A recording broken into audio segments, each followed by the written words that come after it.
The junior Springboks are back-to-back World Under-20 champions. The first time in South African rugby history that they go back-to-back. It's a very few times actually that they've ever won the competition, and this just shows how special this group is. 16 points to 5. What a win for the junior Springboks. And to be honest, I actually didn't really have a doubt throughout that game. This isn't arrogance or anything. I just know that this group is extremely special. Don't get me wrong. You have to give credit to France. They were awesome. They deserved to be in the final. Between them and New Zealand, those were the other two better teams in the tournament. But the junior Springboks team here is so special. I mean, without players like Riley Norton, without players like Siaya, without players like Vusi Moya as well, a lot of guys not there, a lot of big guys not there, the original captain as well, they still go and get it done. What a special group of players, but we'll get more into that. But first of all, if you do enjoy the content, please don't forget to like and subscribe to help the channel grow. I really do appreciate all the support. If you are a Springbok fan, if you are an international rugby fan, the Greatest Rivalry series is coming up. I'll be covering that in depth. Team of the weeks, player ratings, match previews, match reactions, reacting to the lineups as well, my predicted lineups as well. There's going to be so much content coming out. The channel right now has just hit 3,000 subscribers. We're trying to get to 10,000. We're trying to get to 100,000. So please, if you do enjoy the content, please hit the subscribe button and stick around. I really do appreciate all the support, and you can ask any of the subscribers. If you do comment, I will reply. I really do appreciate all the comments, all the feedback as well. Let's go into the game. We'll go over some of the stats of the game, but then I want to talk about some of these very special players from this team. 16 points to 5, 74 minutes in the lead for the junior Springboks. Just a match summary of the stats, 1 try each. I mean, that just shows this was a proper final. This almost felt like a test match. It was not that many tries scored. Normally at under 20 level, they are scoring tries for fun. This game was a war of attrition. It was physical, and there was those big game-breaking moments that really made a difference. 1 conversion for the Springboks, 3 penalty goals, 120 carries versus 119 to France. That just shows how close it is. 6 line breaks for France. They could not capitalize. A few very silly mistakes, especially with the offload there at the end, and that was where Kemp and the boys, Rambo Kubeka from South Africa, could really capitalize on that. They were awesome today. That run from Kemp just shows why I think he can be a future Springbok one day. That never say die attitude, the never giving up, the intensity, the physicality. 1 line break for the Springboks, junior Springboks there. 15 turnovers lost for both teams, so not the best stat there, but that is kind of what you expect at under 20 level and in a final as well. 5 turnovers, 1 for each team. 51% possession to the junior Springboks, 49 to France. 51% territory for France, 49 for the junior Springboks. 152 tackles for the junior Springboks, 149 for France. That just shows how close this game was. There was really nothing much in it. It was just those small moments where I think the junior Springboks just capitalized. And you could see, same thing with the England game. Towards the end of the second half, they just found a different gear. They just managed to not be the fitter team even. They just managed to kind of hold themselves, not just hold themselves grounded, keep themselves grounded, play to the whistle as well. And at the end of the game, the junior Springboks found another gear. They took it to a different intensity. The basics really took them over the line. So what a win for the junior Springboks team. Some of the key players in the game, 11 points for Yakin Ahmed. What a special player, but we'll get into him now. Marcus Miller, the final try scorer. One of the guys from France there, Lucas Anjedesaramat. I'm trying to say the name there, with 14 carries. Decima Corsa with 16 tackles completed for the junior Springboks, of course. Axel Guillard with 2 line breaks for France. Paul Celio Zwila with 1 turnover, 1 for France. 5 defenders beaten for Bobby Boussu, and Baptiste Tiloles with 69 successful passes. So across the board, some really good performances there from the France players. They pitched up to the final. I don't think they thought they were the favourites for this game, but they definitely had a lot of self-belief for this game. They thought they could beat the junior Springboks, and they almost did. It was such a good game of rugby to watch. I mean, the under 20 level nowadays is looking so professional. The way they play their game, it's almost like a test match. It's so entertaining to watch. But I mean, just some of these players for the junior Springboks, we have to talk about them, because first of all, some of the guys that really stood out to me throughout the tournament. First of all, Sipisetu Mlebelele, captain, fantastic. What a signing for the Sharks. Moving over from the Bulls, where they have Johan Grobelaar, they have Jan Hendrik Wessels, they have a few other guys as well. to the Sharks, where I think he'll either be a starter or playing for the bench for the URC alongside Vusi Moyo, his high school teammate.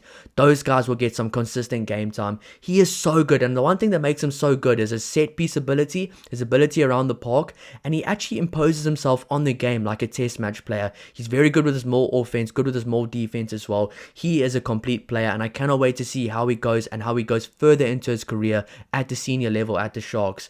Another guy there for me, he was on the bench this game, but Kemp, what a special player. The Western Province have a very special player there. Now, with all the guys they have, do I expect them to play right now? Maybe not, but it takes a whole squad effort to play in the Champions Cup and in the URC, and I think Kemp might be a guy that the Stormers can see as a potential option to actually be in the team going forward, play a few games, maybe play from the bench, be a utility player as well. He was absolutely incredible this entire season from the Under-20 Rugby Championship till now, and I must say, ever since starting the Under-20 Rugby Championship and not just playing a few warm-up matches, the Southern Hemisphere teams are looking a lot better, a lot more match-ready for the tournament now, for the World Championship, and you can just see how much of a difference it's made. It's such a good tournament.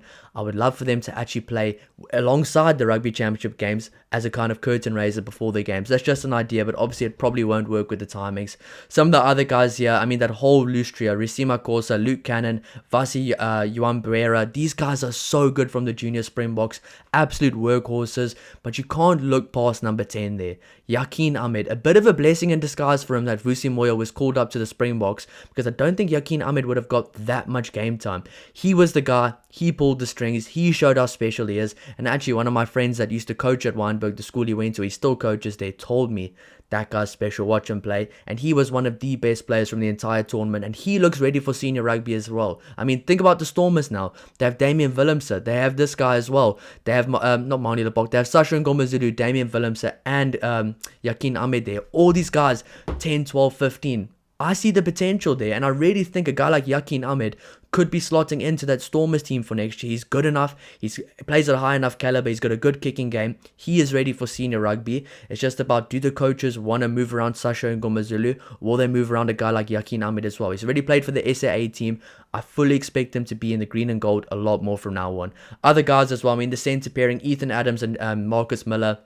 For me personally, I thought Ethan Adams was the standout centre from the team for this entire tournament. He had a really good game. Most of the games he was awesome. He is one of those guys. He still has a year left at under 20 as well. Same for Marcus Miller. Marcus Miller had a much better game today. He played with a lot more confidence. I think maybe he had a little bit of a lack of game time leading up to this.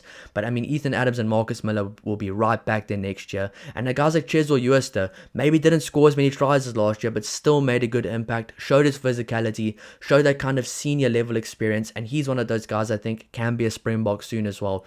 Alziden Felix, spoken about as a guy that could maybe cost the team sometimes from trying too much. His basics is absolutely incredible, off the charts. This guy made such a good impact, and he also could be a guy that if he bulks up a little bit more, could be joining Ethan Adams in the URC team for the Lions next year. So there's some really exciting players all over. I mean, looking at the bench as well, Rambo Kubeka really impressed me today. He impressed me the entire tournament. A very good bench prop, very physical as well. Jathan Orange, an absolutely huge human being, basically a fully grown human being at 19 or 20 years old.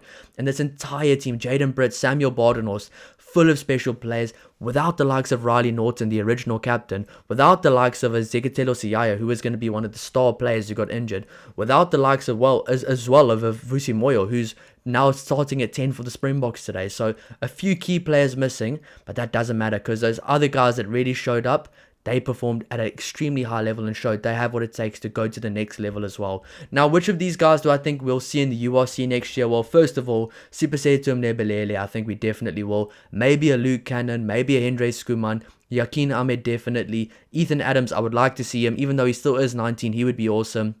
Rashi Vanga was awesome as well on the wing. Marcus Miller maybe needs a bit more time, but I think he can get there eventually. Chesel Uester already plays for the Bulls as a starter.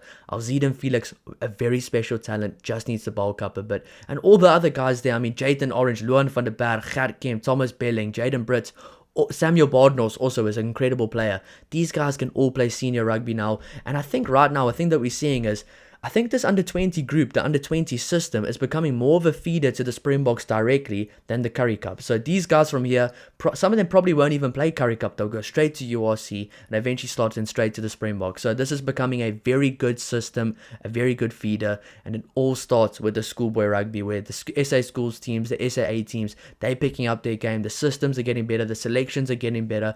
Every single system in South African rugby right now is working, and even if the junior Springboks didn't win this game, still them being competitive with all the games is a win for the system, because even if they don't win, it doesn't mean those players aren't Springbok ready. I assure you, most of those guys that played for France will play in the France team one day. So these players are ready for the next level. Some incredible performances, back-to-back champs, fully well-deserved, the first time in South African rugby history. Let me know which players impressed you most throughout the tournament. For me, it's got to be Sipisethu Mnebelele, Gert Kemp, Yakin Ahmed, and Ethan Adams. These guys were absolutely awesome. I cannot wait for next year as well. Zekatelo Siayo and those guys coming back. It's going to be absolutely incredible. Can't wait to see what these guys do in their careers. Thank you so much for all the support. If you do enjoy the content, please don't forget to like and subscribe. And I'll see you in the next one. Cheers.